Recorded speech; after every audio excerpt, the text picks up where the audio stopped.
चलते हैं श्रीमद् भागवत महापुराण, जिसमें द्वारिका में सामवादी ये भगवान के पुत्र खेल रहे थे, तो प्यास लगी तो एक कुएं में गए तो वहां देखा एक पर्वताकार गिरगिट पड़ा हुआ है। तो सूत की रस्सी और चमड़े की रस्सियों से खींचने की कोशिश की, पर वो नहीं खींच पाए। फिर ये बात भगवान द्वारिकाधीश तक पहुंची, तो द्वारिकाधीश भगवान श्री कृष्णचंद्र जी वहां आए और बाएं हाथ से ही खींच कर निकाल दिया। भगवान का स्पर्श होते ही आश्चर्य हुआ, उस गिरगिट से एक तेजस्वी महापुरुष प्रकट हुए। यद्यपि भगवान त्रिकालज्ञ हैं, सब कुछ जानते हैं, पर पूछा कि हे देव पुरुष, तुम कौन हो और तुमको ये गति कैसे प्राप्त हुई? तुम गिरगिट किस कारण से बने? आप अपना परिचय दीजिए। तो राजा नृग ने कहा, नृगो नाम नरेंद्रो मिच्छ्वाकुतनयः प्रभो दानिस्वाख्याय मानेषु यदि ते कर्णमस्पृशम। प्रभो, मैं चक्रवर्ती सम्राट महाराज इक्ष्वाकु का पुत्र राजा नृग हूं। जो गिरगिट बने हुए थे उन्होंने कहा, मैं नृग हूं। जब कभी किसी ने आपके सामने दानियों की गिनती की होगी तो उसमें मेरा नाम आपके कानों में अवश्य पड़ा होगा। प्रभो, आप समस्त प्राणियों की एक एक वृत्ति के साक्षी हैं। भूत और भविष्य का व्यवधान भी आपके अखंड ज्ञान में किसी प्रकार की बाधा नहीं डाल सकता। अतः आपसे छिपा ही क्या है। फिर भी मैं आपकी आज्ञा का पालन करने के लिए कहता हूं। पृथ्वी में जितने धूलिकण हैं, आकाश में जितने तारे हैं और वर्षा में जल की धाराएं गिनती, उनको तो कोई गिन सकता है, पर मैंने जितनी गौवें दान की अनगिनित, और वो सभी गौवें दुधार दूध देने वाली, नौजवान, सीधी, सुंदर, सुलक्षणा कपिला थी। और मैंने न्याय के धन से प्राप्त की हुई उन गौओं को बछड़ों के सहित दान किया। सींगों में सोना मढ़ा दिया, खुरों में चांदी, और उन्हें वस्त्र, हार, गहनों से सजा दिया। ऐसी गौएं मैंने दी। भगवान, युवावस्था से संपन्न श्रेष्ठ ब्राह्मण कुमारों को, जो सद्गुणी, शील संपन्न, कष्ट में पड़े हुए कुटुंब वाले, दंभ रहित, तपस्वी, वेद पाठी शिष्यों को विद्यादान कराने वाले और सच्चरित्र ऐसों को मैंने वस्त्राभूषण से अलंकृत गौओं का दान किया। प्रभु, मैंने पृथ्वी का दान किया, सोने का दान किया, घोड़े, हाथी, दासियों, नवीन कन्याओं का कन्यादान, तिलों के पर्वत, चांदी, सैया, वस्त्र, रत्न, ग्रह, रथ, ये सब दान किए, यज्ञ किए, बहुत से कुएं, बावली आदि सब बनवाए। पर मुझे गिरगिट की योनि मिली। चूक हो गई, एक चूक। लाख चूक करो, तुम्हारी दुर्गति नहीं होगी। राधा नाम जपो। श्री ध्रुवदास जी महाराज जीव दशा लीला में वर्णन करते हैं कि तुमने सब कुछ किया, लेकिन भगवान का नाम जप नहीं किया, भगवान का नाम उच्चारण नहीं किया। कोटि धर्म व्रत निगम रटी, विधि सो करे बनाई। एक नाम बिनु कृष्ण के, सबे अविधि हुए जाई।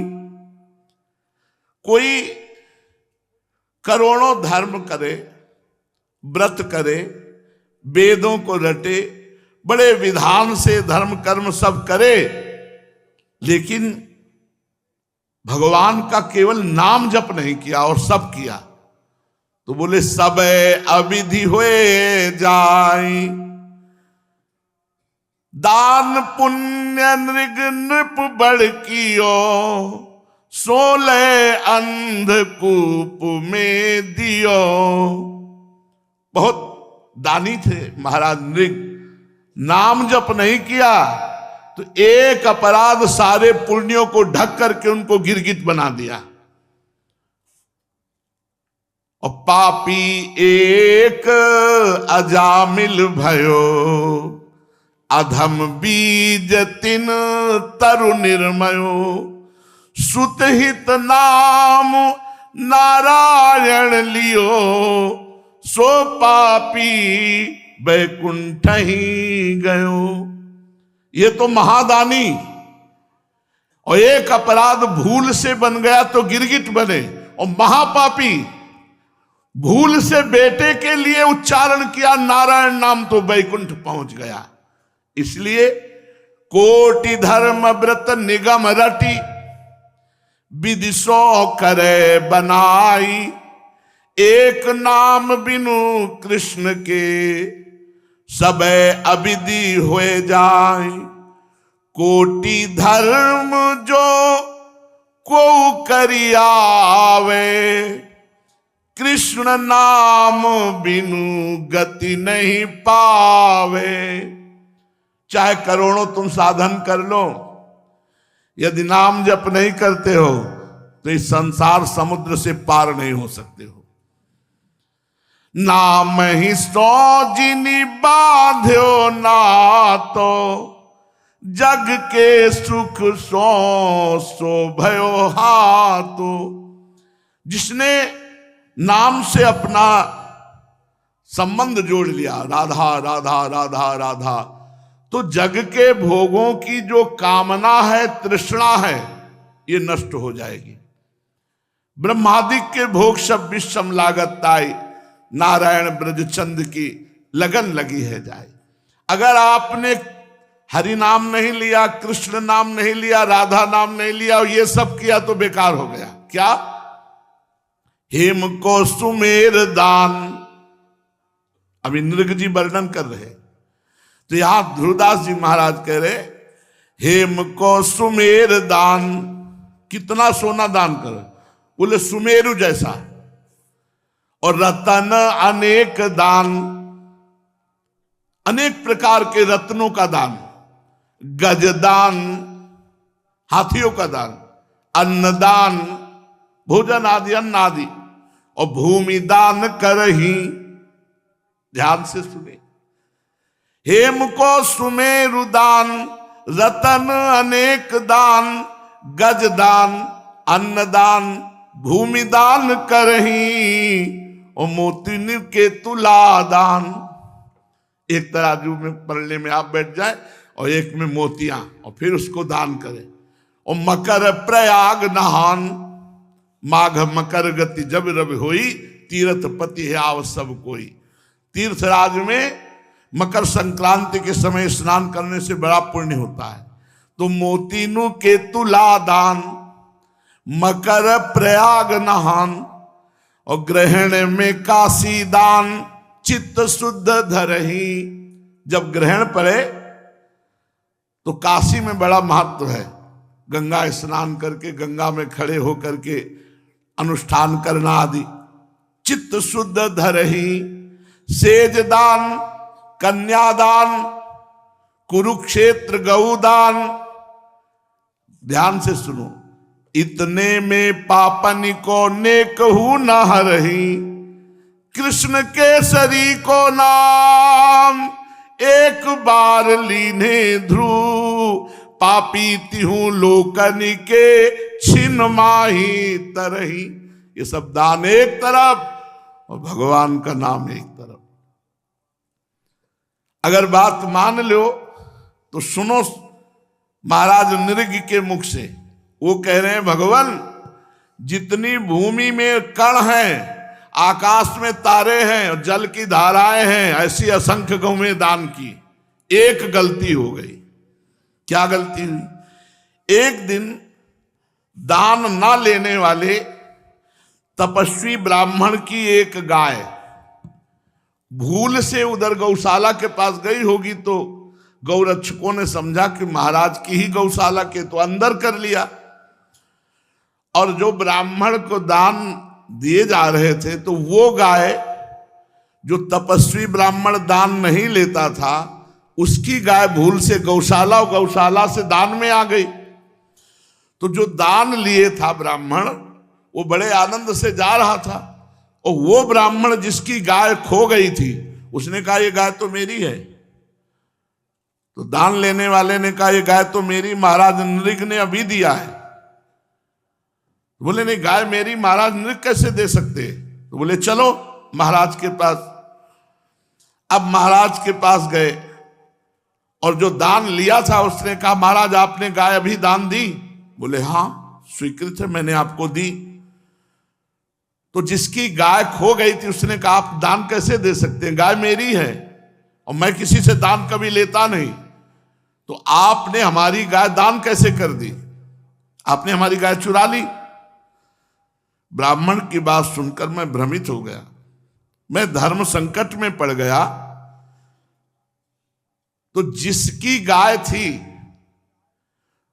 उससे कहा 1 लाख गाय दूंगा, आप इस गाय को दान दे दिया, हमने तो दे दिया, तुम्हें 1 लाख गाय देता हूं। उन्होंने कहा मैंने कभी दान लिया ही नहीं, मैं अपनी गाय लूंगा।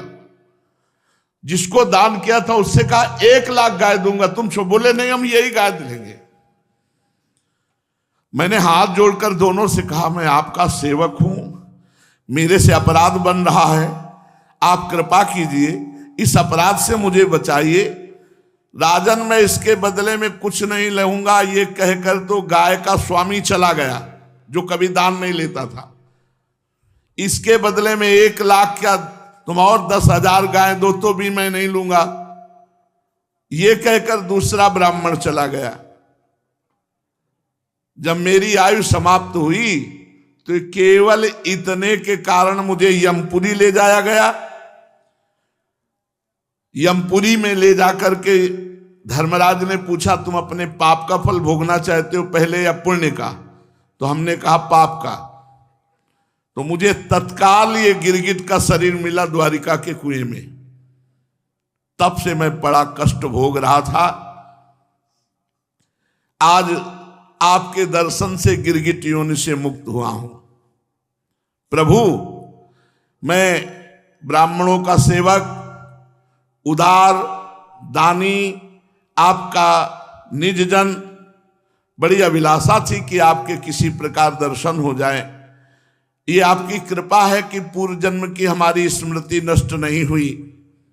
हे परमात्मन, बड़े बड़े शुद्ध हृदय योगीश्वर उपनिषदों की दृष्टि से अपने हृदय में आपका ध्यान करते रहते हैं।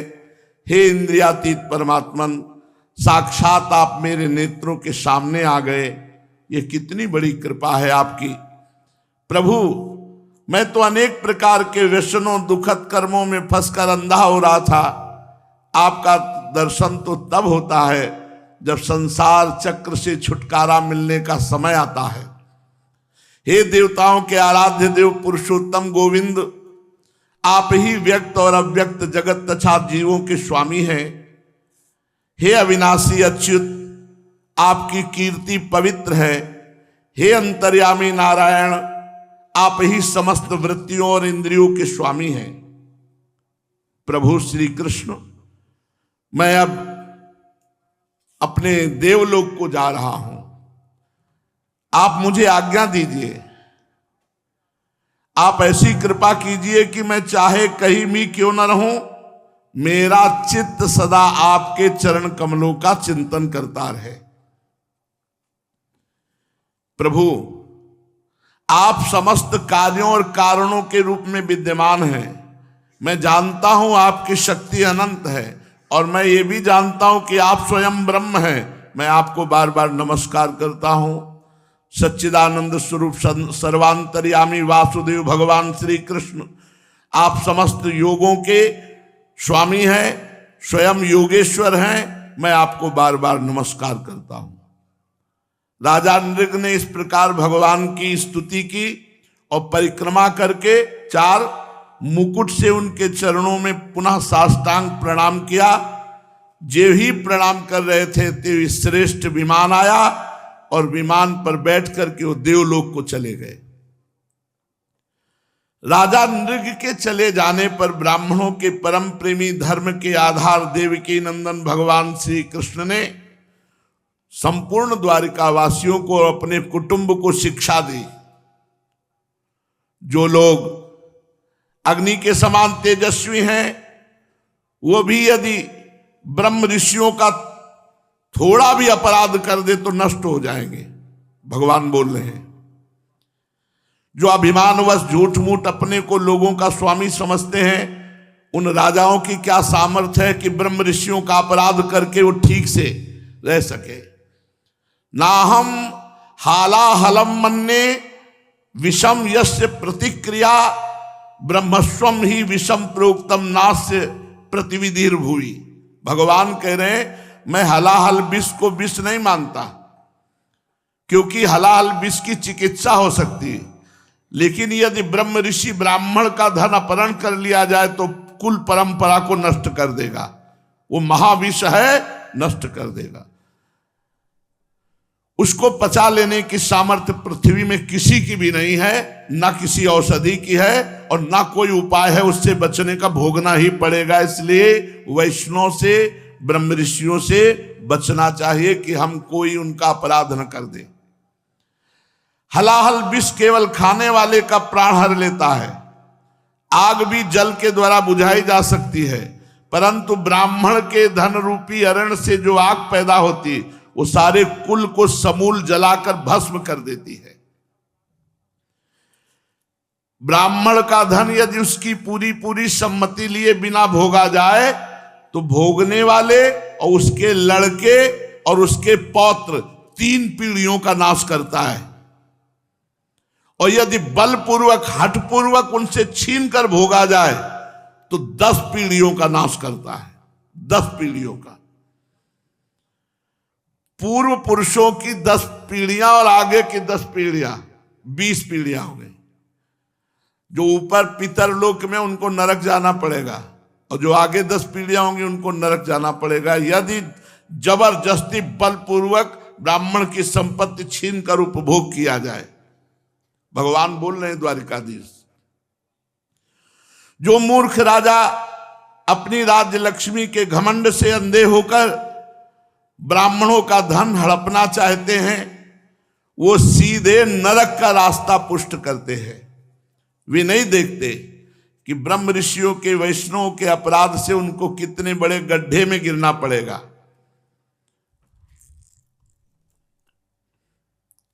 जिन उदार हृदय बहुकुटुंबी ब्रह्म ऋषियों की वृत्ति छीन ली जाती है, तो जब दुखी होकर कोई ब्राह्मण रोता है तो उसके आंसुओं से जितने धूलिकण भींजते हैं उतने वर्षों तक ब्राह्मण के स्वत्व को छीनने वाला उच्छृंखल कुंभी पाक नरक में पकाया जाता है। बचना चाहिए। दुखिया को न सताइए, दुखिया देगा रोए, और जब दुखिया के मुखिया सुने तब तेरी गति का होए। किसी गरीब ब्राह्मण ब्रह्म ऋषि वैष्णव की आप बलपूर्वक संपत्ति छीन लिए और वो बेचारा एकांत में बैठ के रो रहा है, तो उसके आंसुओं से जितने धूलिकण भीगेंगे उतने वर्षों तक कुंभी पाक नरक में पकाया जाएगा। वो जो मनुष्य अपनी या दूसरी की दी हुई ब्राह्मणों की वृत्ति, जैसे आपने ही जमीन दे दिया ब्राह्मण को, 2 बीघा दिया हमने और फिर छीन लिया, अपनी ही दी हुई या दूसरे के द्वारा दी हुई जीविका का साधन छीन लेते तो 60,000 वर्ष तक विष्ठा के कीड़ा बनते हैं। भगवान बोल रहे 60 वर्ष सहस्त्राणी विष्ठायाम जायते क्रमि। ब्राह्मण की संपत्ति में कभी हाथ नहीं लगाना चाहिए, क्योंकि वो संपत्ति ऐसी तुम्हारी कुल परंपरा का नाश कर देगी। भगवान कह रहे हैं। इसलिए मैं समस्त द्वारिका वासियों से और अपने परिवार से कहता हूं कि हमारे कोष में ब्राह्मणों का धन कभी भूल कर न लाया जाए, क्योंकि जो लोग ब्राह्मणों के धन की इच्छा करते हैं उनसे छीनने की बात तो अलग रही, वे अकाल मृत्यु को प्राप्त होते हैं, शत्रुओं से पराजित हो जाते हैं, संपत्ति से भ्रष्ट हो जाते हैं और मृत्यु के बाद उनकी सर्प योनि होती है, सांप की योनि में उनको जन्म लेना पड़ता है। इसलिए मेरे परिवार के जनों, द्वारिकावासियों, यदि ब्राह्मण अपराध करे तो भी उससे द्वेष मत करो। वो यदि श्राप दे दे, गालियां दे दे, तो तुम भी नमस्कार करो, उनकी तरफ क्रोध दृष्टि से मत देखो। देखो, मैं भी तीनों समय ब्राह्मणों को नमस्कार करता हूं। स्वयं भगवान कह रहे, तीनों समय प्रातः, मध्याह्न, सायं ब्राह्मणों को नमस्कार करता हूं। परीक्षित, ब्राह्मण के धन का अपहरण हो जाए तो वो अपहृत धन उस अपहरण करने वाले को, अनजान में उसके द्वारा ये अपराध हुआ हो तो अधापतन डाल ही देता। जैसे महाराजा नृग इतने बड़े दानी, लेकिन ब्राह्मण का अपराध बन गया। ना दान लेने वाली गौ, जो ब्राह्मण दान नहीं लेता, उसकी गौ उन्होंने दान में दे दी। बस इतने अपराध अवश्य, राजा का क्या अपराध इसमें, लेकिन राजा को दंड मिला, गिरगिट बनना पड़ा। समस्त लोगों को पावन करने वाले भगवान द्वारिकाधीश समस्त द्वारिकावासियों को ऐसा उपदेश देकर अपने महल को चले गए। इसलिए बहुत ध्यान रखना चाहिए, किसी गरीब को, दुखी को सताना मत। नहीं, उसके आंसुओं में इतना दम है कि ब्रह्मास्त्र में भी दम नहीं है। ध्यान रखना, ब्रह्मास्त्र तो एक ही जन्म मारेगा, और उस गरीब की हाय तुम्हें जन्म जन्म ऐसी जगह जन्म लेना होगा जहां महान क्लेश भोगोगे। इसलिए बहुत सावधान, धर्म के द्वारा धन कमाओ और अपने परिवार का पोषण करो। निर्दोष को, गरीब है, कोई पावर नहीं है, आप निर्दोष को दंड दे रहे हैं और दोषी को मुक्त कर रहे हैं, पुरखा पानी पा जाएंगे। लिखा है 10 पीढ़ी आगे की 10 पीढ़ी पीछे की। ये पद प्रतिष्ठा तुम्हारे काम नहीं आएगी। न ये पद तुम्हें पहले मिला था, ना बाद में मिलेगा, ये बीच में है। अगर इस पद का दुरुपयोग करते हो तो तुम्हारा पतन हो जाएगा। भगवान ने बताया, इतने बड़े महादानी नृग के द्वारा एक भूल से अपराध बनने पर उन्हें गिरगिट की योनि प्राप्त हुई। भगवान श्री द्वारिकाधीश जी अपने माता पिता देवकी वसुदेव जी को नित्य प्रणाम करना, उनकी सेवा में उपस्थित होना। एक दिन भगवान श्री कृष्ण ने बलराम जी से कहा कि तुम एक बार हमारे प्राणप्रिय ब्रज में तो हो आओ। हमारे नंद बाबा कैसे हैं, ब्रजवासी कैसे हैं, तो एक बार हमें सूचना मिले, आप जाओ। भगवान बलराम जी ब्रजवासियों की क्या वृत्ति है, किस आनंद में है, कैसे हैं, ये जानने की उत्कंठा, तो रथ पे सवार होकर द्वारिका से ब्रज में आए, नंद बाबा के ब्रज में। ब्रजवासी गोप और गोपियां बड़ी उत्कंठित थी। जब देखा कि भगवान बलराम जी आए तो सब उन्हें बड़े प्रेम से गले लगाए।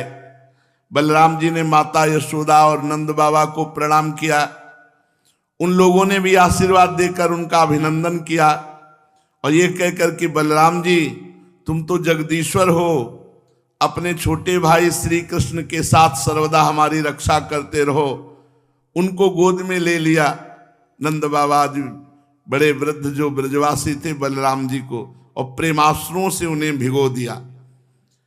बड़े बड़े गोपों को बलराम जी ने और छोटे छोटे गोपों ने बलराम जी को नमस्कार किया। वे अपनी आयु, मेल जोल और संबंध के अनुसार सबसे मिले जुले। ग्वाल बालों के पास भगवान बलराम जी मिले। किसी ने बलराम जी को गले से लगाया, किसी ने हाथ मिलाया, किसी से मीठी मीठी बातें की, किसी को खूब हंस हंस कर गले लगाया। जब बलराम जी की थकावट दूर हो गई, वे आराम से बैठ गए, तब ग्वाल बाल उनके पास आए। इन ग्वालों ने कमल नयन भगवान श्री कृष्ण के लिए समस्त भोग, स्वर्ग और मोक्ष तक का त्याग कर दिया था। बलराम जी ने जब उनके और उनके घर वालों के संबंध में कुशल प्रश्न किया, तब उन्होंने प्रेम गदगद वाणी से उनसे प्रश्न किया कि बलराम जी, वसुदेव जी आदि हमारे सब भाई बंधु सकुशल है ना? आप लोग सकुशल है ना? हमें लगता है कि आपके बालक भी हो गए होंगे। क्या आप लोगों को हमारी याद आती है, हम ब्रजवासियों की? और सुना कंस मारा गया तो आपने पूरे यदुवंशियों की रक्षा कर ली। आप लोग और बहुत से शत्रुओं को जीत लिए हैं और महान दुर्ग द्वारिकापुरी में अब निवास करते हैं। परीक्षित, भगवान बलराम जी के दर्शन से, उनकी प्रेम भरी चितवन से गोपियां आनंदित हुई। उन्होंने हंसकर पूछा, क्यों बलराम जी, नगर नारियों के प्राण वल्लभ श्री कृष्ण अब सकुशल है ना? क्या कभी उन्हें अपने भाई बंधु माता पिता की याद आती है? क्या वे कभी ब्रज में आएंगे? माता के दर्शन के लिए एक बार भी यहां आ सकेंगे? क्या महाबाहु श्री कृष्ण हम लोगों की सेवा का भी कुछ स्मरण करते हैं? आप जानते हैं कि स्वजन संबंधियों को छोड़ना बहुत कठिन है, फिर भी हमने श्री कृष्ण के लिए माँ बाप, भाई बंधु, पति पुत्र, बहन बेटियां, सारे संबंध छोड़ दिए, परंतु वे बात की बात में हमारे सौहार्द और प्रेम के बंधन को काटकर हमसे नाता तोड़कर द्वारिका चले गए। हम लोगों को बिल्कुल ही छोड़ दिया। देखो, हम चाहती तो उन्हें रोक लेती, परंतु जब वे कहते कि हम तुम्हारे ऋणी हैं, तुम्हारे प्रेम के उपकार का बदला कभी नहीं चुका सकते, ऐसी मीठी मीठी बातें करते, तो लगता है तो ऐसा कैसे हो सकता है कि हमें छोड़कर चले जाए। एक गोपी ने कहा, बलराम जी, हम तो गांव की गंवार ग्वालिने हैं, उनकी मीठी मीठी बातों में आ गई, परंतु नगर की स्त्रियां तो बड़ी चतुर हैं, भला वे चंचल, बड़े कथम नु गृहणंत्यन वस्थितात्मनो वचः कृतघ्नस्य बुधाहा पुरस्त्रियाः। ये प्रेम की भाषा है। गोपी ने कहा, वो चंचल, वो कृतघ्न श्री कृष्ण की बातों में नहीं फंसने वाली। हम लोग तो ब्रजवासिनी ठहरी, उनके प्रेम में जब वो कहते मैं तुम्हारा ऋणी हूं, मैं तुम्हारे प्रेम का उपकार का बदला नहीं चुका सकता, तो मुझे लगता है कैसे छोड़कर जा सकते हैं। दूसरी गोपी ने कहा, नहीं सखी, श्री कृष्ण बातें बनाने में तो अद्वितीय हैं, ऐसी रंग बिरंगी मीठी मीठी बातें कहते हैं, और ऐसी मुस्कुराहट, ऐसी चितवन, चाहे नगर नारियां हो चाहे कोई भी हो, वो प्रेमावेश से व्याकुल हो जाती हैं और उनकी बातें सुनकर अपने आप को न्यौछावर कर देती हैं। तीसरी गोपी ने कहा, अरे गोपी, हम लोगों को उनकी बात से ही क्या मतलब है? यदि समय ही काटना है तो कोई दूसरी बात करो, कृष्ण की नहीं। उस निष्ठुर का समय हमारे बिना बीत जाता है तो हमारा भी उसी की तरह, भले ही दुख से क्यों ना हो, समय बीत जाएगा। बात करते करते गोपी के सामने भाव देश में श्री कृष्ण, वही हंसी, वही प्रेम भरी मुस्कुराहट, वही चारु चितवन, वही अनूठी चाल, वही प्रेमालिंगन मूर्तिमान होकर नाचने लगा और बातों की बात में ही मधु स्मृति में तन्मय होकर के चिल्ला चिल्ला कर गोपी रोने लगी। हा कृष्ण, अभी कह रही थी कि हमें उनसे क्या मतलब, उनका समय हमारे बिना कट जाता है तो हमारा भी समय कट जाएगा। अचानक तन्मयता हुई, बस रोना प्रारंभ कर दिया। परीक्षित, भगवान बलराम जी अनुनय विनय करने में बड़े निपुण हैं। तत्काल उन गोपियों को सांत्वना देने लगे और भगवान की मधुर मधुर बातें, मधुर मधुर लीला कह करके उनके हृदय को शीतलता प्रदान कर रहे हैं। 2 महीने चैत और बैसाख ब्रज में रहे, गोपियों के साथ रह करके भगवान श्री कृष्ण की स्मृति में तन्मय करते बलराम जी बैठ जाते बीच में और उनकी लीलाएं, उनकी बातें, उनकी शोभा का वर्णन करते।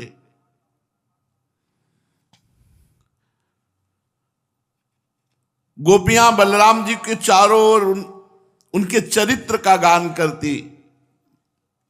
बलराम जी प्रेम उन्मत्त होकर ब्रज की कुंज निकुंजों में विहरण करते, गले में पुष्पों का हार, वैजंती माला, आनंद से उन्मत्त, और एक कान में कुंडल झलक रहा है। मुखारविंद पर मुस्कुराहट की शोभा निराली, और वन विहरण करने से छोटी छोटी पसीने की बूंदें।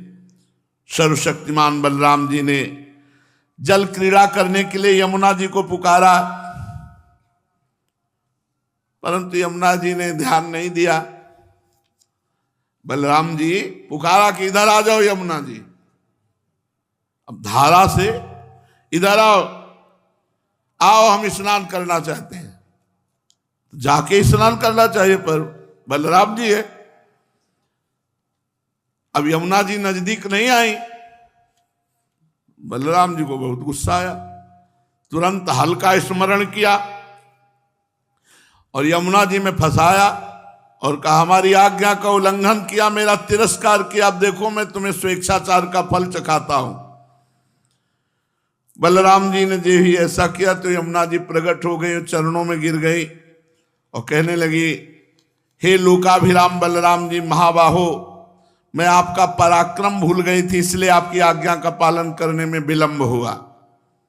मैं आपकी शरण में हूं, आप मेरी भूल चूक को क्षमा कीजिए और मुझे छोड़ दीजिए। यमुना जी की प्रार्थना पर बलराम जी ने उन्हें क्षमा कर दिया। फिर यमुना जी नजदीक आ गई, बलराम जी वहीं स्नान करने लगे, गोपियों के साथ यथेष्ट जल विहार किया। और बलराम जी स्नान करने के बाद फिर अंगराग और नीले वसन धारण किए, नीलांबर धारण किए, मतवाले गजराज की तरह वृंदावन की कुंज वीथियों में विहरण किए। यमुना जी अब भी बलराम जी के खींचे हुए मार्ग से बहती हैं।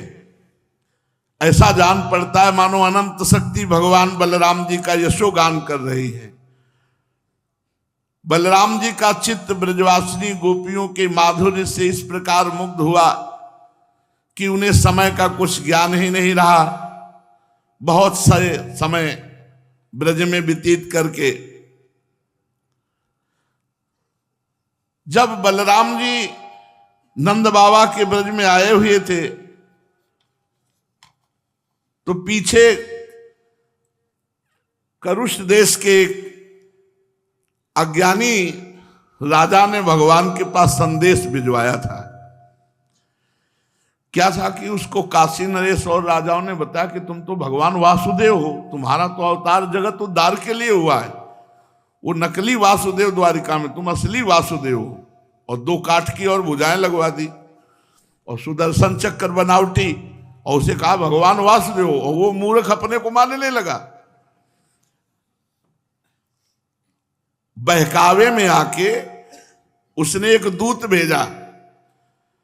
भगवान जब सुधर्मा सभा में बैठे थे तो उस दूत ने आके कहा कि हमारे स्वामी वासुदेव, जिसका नाम पौंड्रक था, उन्होंने आपके पास सूचना भेजी कि सुदर्शन चक्र और 2 भुजाएं आपने जो नकली लगवा रखी ना, हटा लो, असली वासुदेव वो है, अवतार जगत का उद्धार करने के लिए उनका हुआ है। जैसे बच्चे खेल खेल में किसी को राजा बना दें और राजा मान बैठे, ऐसे वो अपने को वासुदेव मान बैठा। जब भगवान कमल नयन को द्वारिका की सभा में उस दूत ने ऐसा कहा कि एकमात्र मैं वासुदेव हूं, ऐसा हमारे राजा ने कहा है, प्राणियों पर कृपा करने के लिए मैंने अवतार ग्रहण किया है, ऐसा हमारे राजा ने कहा है। तुम झूठे मूठे वासुदेव हो, ये अपने चिन्ह छोड़ो, वो असली वासुदेव है, तुम नकली। भगवान ने कहा, आगे क्या कहा है? तुम कहा कि सुदर्शन चक्र आदि छोड़कर मेरी शरण में आ जाओ तो तुम्हें मैं क्षमा कर दूंगा, नहीं तो मैं तुम्हें दंड दूंगा। उस पौंड्रक ने, पौंड्रक की बात सुनकर उग्रसेन आदि सभासद खूब जोर से ठहाका मार के हंसे। जब हंसी समाप्त हुई तो भगवान ने कहा, भैया दूत, जो हम बात कहें अपने वासुदेव से बता देना, जाके तुम जाकर उनसे कह देना कि सुदर्शन चक्र छोड़ूंगा लेकिन तुम्हारे ऊपर छोड़ूंगा। तुम अपना सुदर्शन चक्र छोड़ना, अब वो नकली सुदर्शन और भगवान असली। जब मैं तुम्हारे ऊपर सुदर्शन छोड़ूंगा, तुम्हारे साथियों के ऊपर भी छोड़ूंगा, तब ये तुम बहकी हुई बातें कर रहे हो, तब मूर्ख तू औंधे मुंह गिरकर चील गीद बटेर मांसभोजी पक्षियों से घिर जाएगा। तेरा मांस चीत चीत कर ये मांसभोजी पशु पक्षी खाएंगे। भगवान का ये तिरस्कार पूर्ण संवाद लेकर पौंड्रक का दूत अपने स्वामी के पास गया और उसे कह सुनाया। भगवान दारुक को बुलाया, का रथ तैयार करो, चलते हैं पौंड्रक के पास। भगवान पौंड्रक के पास जा रहे, पता चला कि वो काशी में है।